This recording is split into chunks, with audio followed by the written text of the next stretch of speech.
सर्वांना मंगलमैत्रीचा जय करून एक प्रासंगिक विषय आपल्या समोर मांडत आहे, अतिशय महत्त्वाचा आहे। उद्या वेळ अमावस्या आहे।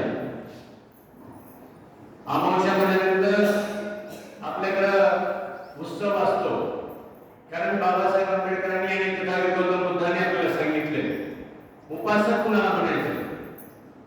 जो उपासक किंवा जी उपासिका दर महिन्याला एक अमावस्या, एक पौर्णिमा आणि एक अष्टमीचं उपोषण व्रत धारण करते आणि मग असं दर महिन्याला नियमितपणे व्रत जर धारण केलं तर त्याच व्यक्तीला आपण उपासक किंवा उपासिका म्हणायचे असते। आणि उपास आपल्या धर्मातला कसा असतो? अतिशय साधा सोपा।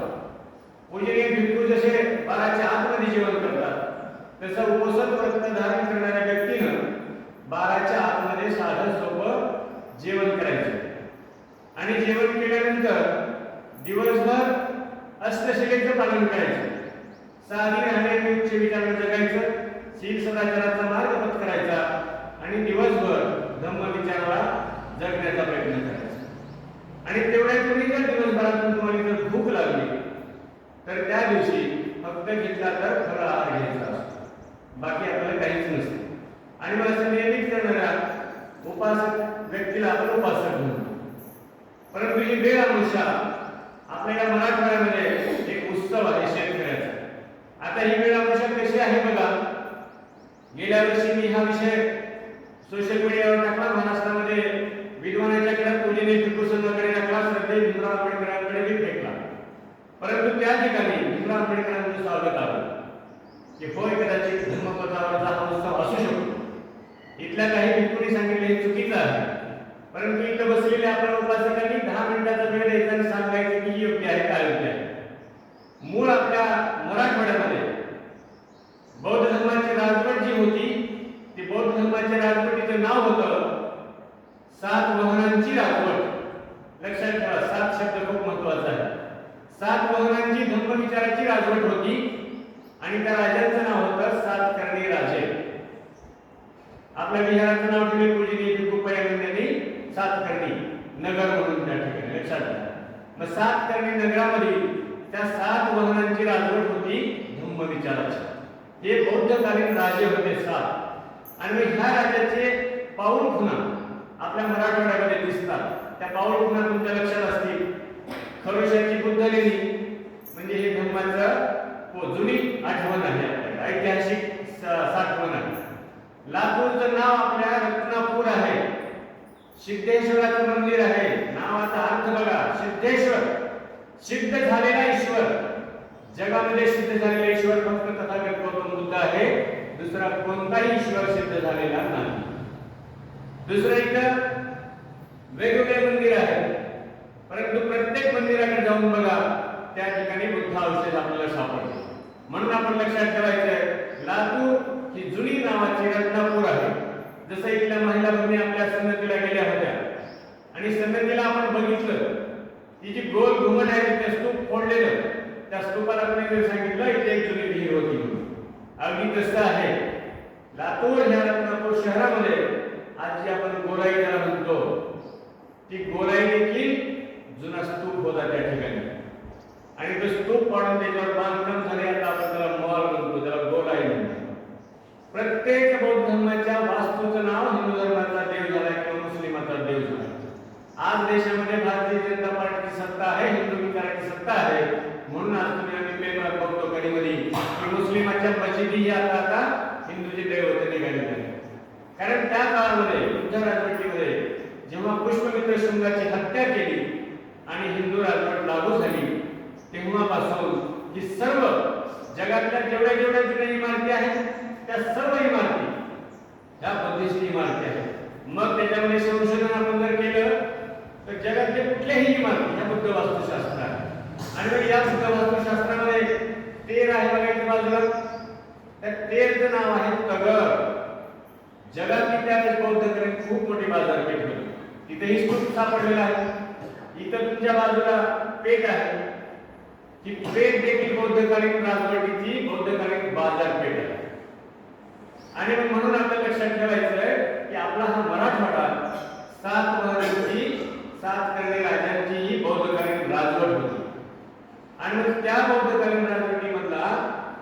वेळ अमावस्येचा सण हा बौद्धांचा आहे. आता कसा बौद्धांचा आहे बघा. 7 महिन्यामध्ये 7 आकडा आला, 7 करणेमध्ये 7 आकडा आला.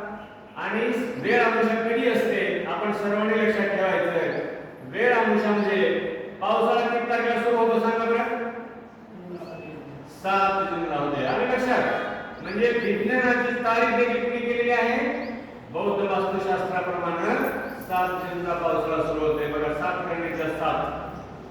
आणि मग त्या 7 जूनला पावसाळा सुरू झाल्यानंतर तिथून 7वी अमावस्या जी असते त्या 7व्या अमावस्येला वेळ अमावस्या म्हणतात. म्हणजे बघा वेळ अमावस्या 7वी आली. प्रत्येकाच्या किंवा मोजक्या लोकांच्या विहिरीवरती देव असतो, विहिरीमध्ये देव असतो आणि त्या विहिरीमधल्या देवाचं नाव आहे 7वी आसरा. ऐकला का शब्द 7वी आसरा. परंतु शब्दाचा अर्थ बघा. 7 वर्णांचं 7 करणीचं आलं. आणि आसरा म्हणजे काय. आसरा म्हणजे निवारा. आसरा म्हणजे तुम्हाला आधार दिलेला.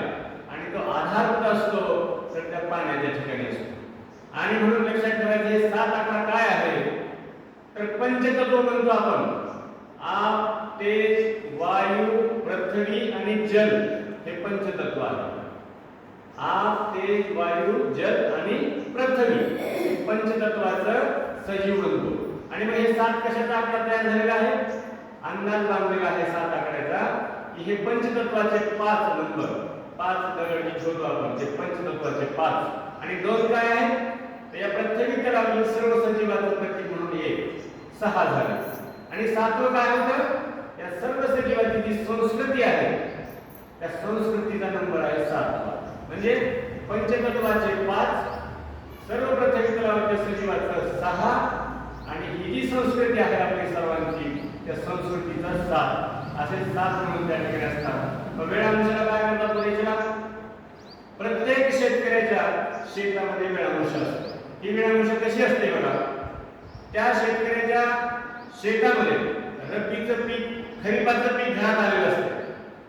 ज्वारीचं, सोयाबीनचं, हायब्रिडचं हे पीक घरात आलेलं असतं.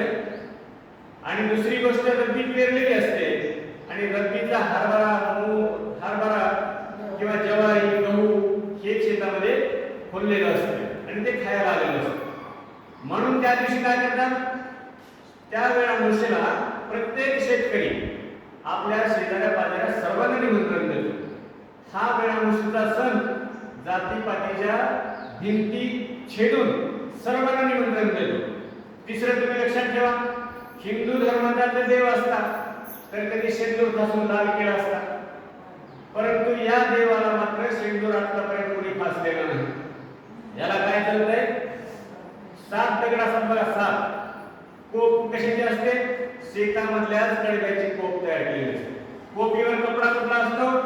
कपडा हा पांढरा धोतर असते किंवा ते काळं घोंगडं असते. त्या कोपीवर शेतकऱ्याचं साहित्य असते. आणि जेवण कसं असतं शेतात पिकलेलं त्याच सर्व शुद्ध शाकाहारी जेवण असतं. तिथं मांसाहारी नसतंय. आणि मग त्या 7 दगडाला काय केलं जाते पांढरा रंग पुसला जातो. पांढरा रंग कुठला असतो. पांढरा रंग ही सेंद्रासारखा नसतो. त्याच्याच शेतातील चुनखडीचा जो दगड असतो त्या चुनखडीच्या दगडाला कुठून तो पांढरा रंग असतो. आणि मग आपण सर्वांनी लक्षात ठेवायचं आपल्या धर्मामध्ये पांढऱ्या रंगाला काय म्हणतात शुभ्र वस्त्र. अंतर्मन शुद्ध असलं पाहिजे. शुद्ध मनाचं प्रतीक म्हणजे पांढरा रंग आहे. आणि मग तो शुद्ध मनाच्या प्रतीकाचा पांढरा रंग त्या दगडाला दिला जातो. आणि ते दगड आपण तिथं पंचतत्वाची आपण पूजा केली जाते तिथं आपण. म्हणून ते पंचतत्वाचे 5 दगड आहेत आणि 2 दगड समोरच्या बाजूला ठेवलेले असतात. तो एक दगड आहे सर्व सजीवांच्या प्रतीकासाठी आणि दुसरा दगड आहे आपल्या संस्कृतीसाठी. म्हणून हे 7 दगड त्या ठिकाणी ठेवले जातात कोपीमध्ये. लक्षात ठेवायचे 7 दगड आले. 7 तारखेला 7 जूनचा पाऊस आला आणि 7 महानगराला जोडला 7 करणेचं ते 7 आसराचं ते 7 दगड तिथे पूजा केली.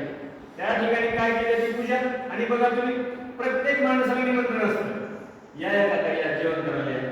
नाही जेवण केलं आंबील तरी घोटभर घ्या अशी ती आंबील त्या ठिकाणी दिली जाते.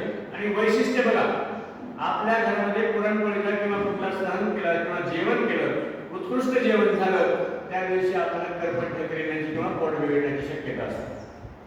परंतु वेळ आमुषाला तुम्ही 10 वेळा जेवण्याचा प्रयत्न करा, त्या दिवशी कुणाचेच तब्येत आजारी पडत नाही.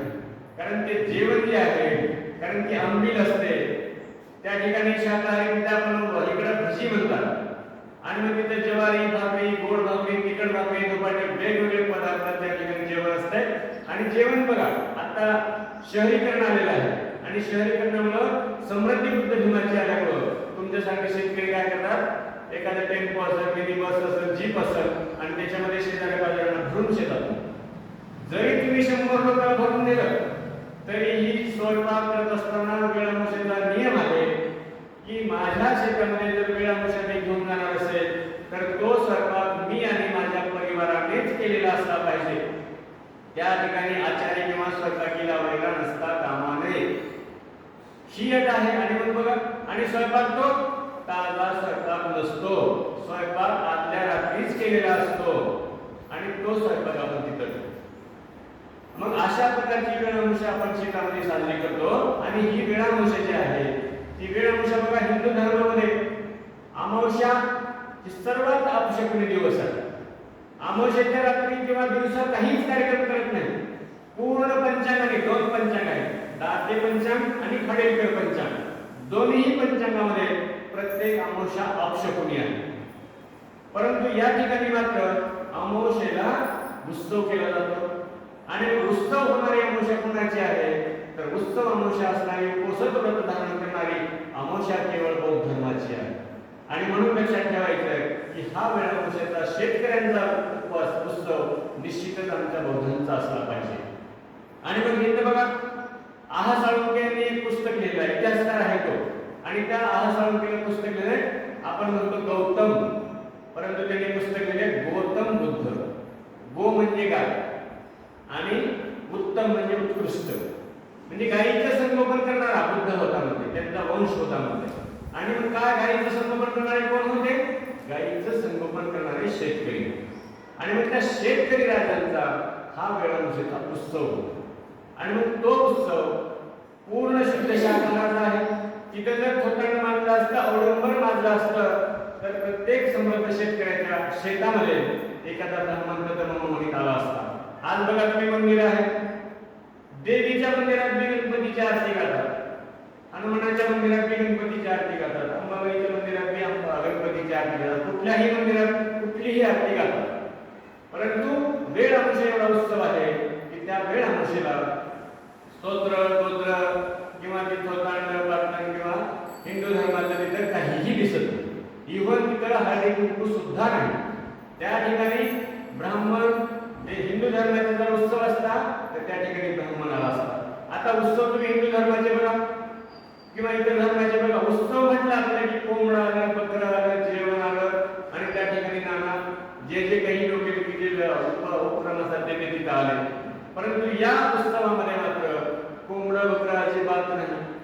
नैवेद्य असतो तो जेवणाचा आपण जे केलेला आहे त्याच हसाचा नैवेद्य त्या ठिकाणी असतो. आणि मग म्हणून आपल्याला लक्षात ठेवायचं बांधवांनो की ही वेळामुशीचा सण हा आपला आहे, हा बौद्धांचा सण आहे. आणि मग ह्या बौद्धांचा सण असल्यामुळं आपण तिथे काय अंधश्रद्धा करतो का? गेल्या वर्षी मी त्यांना शिवचारण केल्यामुळं आंबेजोगाईला एक सुधाकर हाताळे नावाचे उपासक, त्या उपासकांनी घरातूनच बुद्धाचार्य बाबासाहेबांच्या प्रतिमा शेतात नेल्या आणि त्या प्रतिमाच्या कोपीमध्ये टाकल्या आणि त्या प्रतिमेचं बुद्धाचरण गच्छामीने सान फ्रान्सिसनं वंदन केलं. आणि वंदन करून सर्वांनी त्या बोधीवृक्षात एक झाड त्यांच्या शेतामध्ये होतं, त्या झाडाखाली बसून त्यांनी भोजन केलं त्यासाठी. म्हणजे खऱ्या अर्थाने लक्षात ठेवायचं आहे की हा उत्सव जमिनीला तृप्त करण्याचा, हा उत्सव आमच्या घरामध्ये समृद्धी आलेली आहे आणि ती समृद्धी आपण एकट्याने न खाता सर्वांनी वाटून खावी. म्हणजे मंगल मैत्रीचा संदेश वेळ अनुसारून जातो. कोणता मंगल मैत्रीचा संदेश? बघा, आपण मी म्हणतो वेळोवेळी की भिक्खू जरी असतील, या भिक्खूची मंगल मैत्री कुठे गेली पाहिजे? जाती धर्माच्या बाहेर. आणि मग ती जाती धर्माच्या बाहेर जाताना दिसत नाही, परंतु इथं मात्र आपण बघा, तुम्ही बांधावर थांबलो, पुणे जाती धर्माचा शेतकरी असेल तरी त्याला म्हणतो आपण या काका 2 घास खा, नाही जेवण नाही, मग आंबे तरी घ्या, आणि मग ते आंबे तरी घेतात. म्हणजे हा सण जाती धर्माच्या पलीकडचा आणि हिंदू धर्माचा चौथा वगैरे त्याच्यामध्ये काही नाही, पूजा अर्चा नाही, ब्राह्मणीकरण नाही त्याच्यामध्ये, आणि सिंदूर किंवा गुलाल किंवा काहीच नसलं नाही, तंत्र मंत्र कुठलेही नाही. आणि तो जो आहे तो बघा आज उद्या वेळानुसार झाल्यानंतर संध्याकाळी काय करतात, संध्याकाळी हेंडगा पेटवतात. हेंडगा म्हणजे काय असतो, तर दिवसभर जेवण केल्यानंतर सायंकाळी तिथं गवताच्या काड्या किंवा संकळीच्या काड्या घेतात आणि त्या काड्या घेऊन तिथं उतुदवड म्हणतात, एक 3 दगड घेऊन त्या 3 दगडाला एक चमड ठेवतात आणि त्या मडक्यामध्ये पाणी टाकून तांदूळ शिजवतात. आणि मग तांदूळ शिजवल्यानंतर त्या तिळाच्या काड्या असतात, म्हणजे तिळाच्या काड्या पेटवून आपलं जे करंट शेती आहे त्या शेतीच्या पूर्ण चारी बांधानी चक्र मारले जातात शेतीच्या बांधावर. कशामुळं, ती आग पेटवून हेंडगा म्हणून आपल्याला टेम मारायला लागतात, ती पूर्ण चारी बांधावरून आपण फिरवतो. आणि मग बघा तुम्ही कल्पना करा, एका शेतकऱ्याने किंवा सर्व शेतकऱ्यांनी जर तेवढे बांधावरून टेम मारलं म्हणजे काय होईल, थंडी जाईल का निघून, जीव कमी होईल का. परंतु प्रतीक आहे या दिवशी की वेळ अनुसार झाल्यानंतर दुसऱ्या दिवसापासून निश्चितच थंडी कमी होईल आणि हिवाळा ऋतूची तीव्रता कमी होऊन वेळ अनुसारच्या नंतर थंडी हळूहळू कमी व्हायला. आणि मग आपण लोक म्हणतो की जीव कमी झालं. जसं मकर संक्रांत, त्या मकर व्रतातून जाणारे हा उत्सव हा देखील बौद्ध धर्माचा उत्सव आहे. तसं विज्ञानाला अनुरूप धर्म असल्यामुळं विज्ञानाला अनुरूपच ही वेळानुसारचा उत्सव आहे. आणि मग म्हणून लक्षात ठेवायचं आपण की उत्सव तर आम्ही म्हणत नाही, परंतु आपण चिंतन केलं पाहिजे, संशोधन केलं पाहिजे, मनन केलं पाहिजे. कारण तुम्ही व्याख्या बघा बरं सगळ्या की बुद्धाचं नाव शाळेमध्ये प्रस्थापित मास्तर काय म्हणतो आपल्या लेकराला, काय बुद्ध व्हायचं म्हणजे बुद्ध करण्याचं प्रतीक आहे. आणि त्या प्रस्थापित लोकांनी अज्ञानाच्या प्रतीकाला बुद्ध म्हणतात. मग शब्द बघा कसे वापरले. दुसरं काय म्हणतंय, आपल्यातल्या सर्वात ज्येष्ठ संगीतीचं नाव महाथेरो म्हणतात. इकडे ह्या प्रस्थापित लोकांनी काय केलं, सर्वात थकलेल्या माणसाला म्हणायचं म्हातारा, महाथेरोचा अपभ्रंश म्हातारा केला. महाथेरोच्या अगोदरचा ज्युनियर भिक्खू जो असतो त्या भिक्खूला म्हणतात थेरो. इकडे ह्या मूर्ख लोकांनी काय केलं, थेरोचं थेरड्या केलं. शब्द बघायचे. आता मी सांगतोय की काही भंतेची सांगतात कुंकू लिहायचं नाही, लिहू नका पुत्र, लिहू नका. परंतु लेख असताना मात्र पूजनीय भिक्खू संघाने देखील सांगितलं पाहिजे, धर्माच्या संशोधकांनी सांगितलं पाहिजे, मात्र संस्थेने सांगितलं पाहिजे की अष्टगंध जो आहे तो अष्टगंध कपाळाला लावण्याचं साधन जी गंध आहे, त्या गंधाचं नाव काय आहे की ज्याच्या कपाळावर अष्टगंध आहे तो अष्टशिलेचं धारण करणारा आहे, अष्टशिलेचं पालन करणारा उपासक आहे.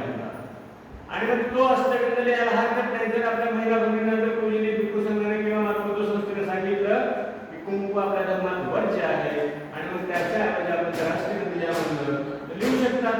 परंतु हे संशोधन यांनी केलं पाहिजे आणि संशोधनाने दिसलं पाहिजे, परंतु हे संशोधन करत नाही. आता बघा 68 वर्ष झालं, 14 ऑक्टोबर 56 धम्म आपल्याला दिल्यानंतर बाबासाहेबांना अपेक्षित काय होतं, बाबासाहेबांना अपेक्षित होतं धम्म दीक्षा सोहळे. कारण तुमच्या आमच्या टीसीवरच्या हिंदू जाती धर्म नष्ट करून श्री बौद्ध जातीची नोंद, बौद्ध धर्माची नोंद करायची होती बाबासाहेबांना. परंतु आता आपल्याकडे एक धम्म परिषद झाली. अशा धम्म परिषदेचे प्रयोग देशामध्ये होतात. प्रत्येक जण उपासक धम्म परिषदा घेतो आणि भिक्खू संघ धम्म परिषदा घेतो. परंतु बाबासाहेबांच्या विचाराला आचाराला अपेक्षित असणारी धम्म परिषद मात्र कुठेही होताना दिसत नाही. आणि मग अपवादात्मक आता काल ते आपल्याकडे बंदी जी आहे काय धम्मपदी बंदेची, त्या धम्मपदी बंदेला प्रवर्तन देता येत नाही धम्माचं. परंतु त्यांना एक काम करता येतं बाबासाहेबांचं. काय काम करता येतं, त्यांना फक्त एक काम करता येतं की गॅझेट मधून बौद्ध करता येतं. आणि मग गॅझेट मधून बौद्ध करणं हे बाबासाहेबांचं काम आहे. परंतु या कामाकडे मात्र कोणीच लक्ष देत नाही. आणि मग बाबासाहेबांनी सांगितलं की 6500 जातींनी मला प्रतारले, मला नाडले, मला वंचित केले आणि माझ्या समाजाला ओळखले. आता तुम्ही जो हा 11वा खंड वाचला, त्या 11व्या खंडामध्ये तुम्ही आता बघितलं की बाबासाहेब भाषण करताना म्हणाले होते की आपल्यावर जर अन्याय झाला तर आपण प्रतिकार कसा करायचा. आणि मग बघा काल गोविंद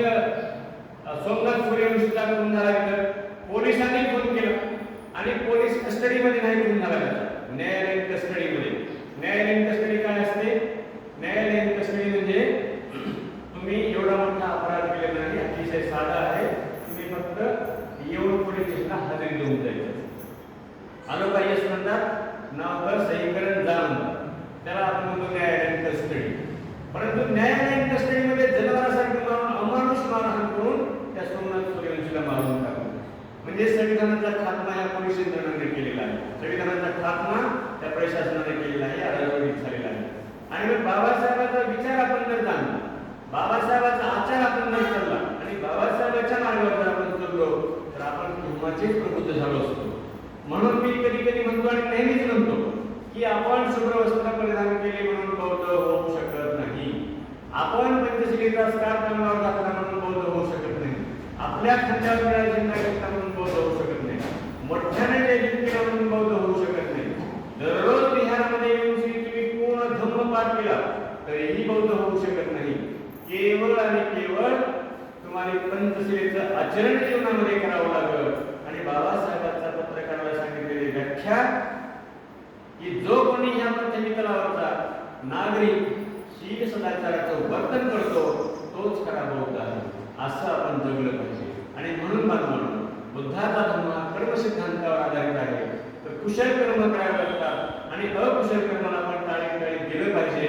निश्चित तुमच्या आमच्या जीवनामध्ये 100 वर्षाचं मंगलकारी दीर्घ आयुष्य प्राप्त होत असते.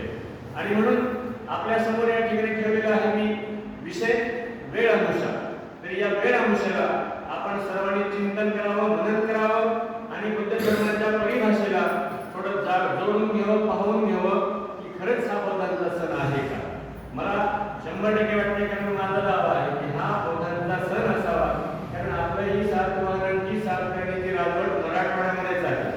आणि मग कुणीतरी आपल्यासारखा किंवा एखाद्या धर्मपदी बंदीजी सारखा एखादा बाबासाहेबांचं काम करणारा माणूस त्यांनी तो उत्सव जपलेला आहे आणि तो जपलेला उत्सव त्याच्यामध्ये अनुसरण न पेलता तो धम्म विचारानं जगला पाहिजे. आणि म्हणून बघा, वेळानुसारच्या दिवशी आंबेडकर पार्कवर किंवा नानांनी पार्कवर ज्याला शेती नाही ते लोक देखील डबे बांधतात आणि त्या पार्कवर देखील जेवायला जातात. म्हणून तो त्या दिवसाला वनभोजनाचा दिवस आहे. म्हणून ती वेळानुसार अशा प्रकारचे बुद्ध आपल्याला पावले जपलेला आहे. तो बुद्ध आपल्याला शोधला पाहिजे, बुद्ध संस्कृती आपण शोधली पाहिजे आणि आपण धर्मपथावरून जगलं पाहिजे. निश्चितपणे आम्हाला 100 वर्षाचं मंगल दीर्घ आयुष्य प्राप्त होईल. एवढ्याच या ठिकाणी बोलून मी आपल्याला पुन्हा एकदा त्या धम्मविचारी वेळानुसार उत्सवाच्या शुभेच्छा देतो आणि सर्वांनी शक्य होईल तर वेळानुसार सण साजरा करण्याचा प्रयत्न करावा आणि नियमितपणे आपल्या विहारामध्ये सातत्याने यावं आणि विहाराप्रती समर्पण व्हावं, धर्म जगावा, धर्म वागावा, एवढीच या ठिकाणी अपेक्षा व्यक्त करून मी माझे या ठिकाणी 2 शब्द थांबवतो. जय भीम, जय बुद्ध, जय भारत.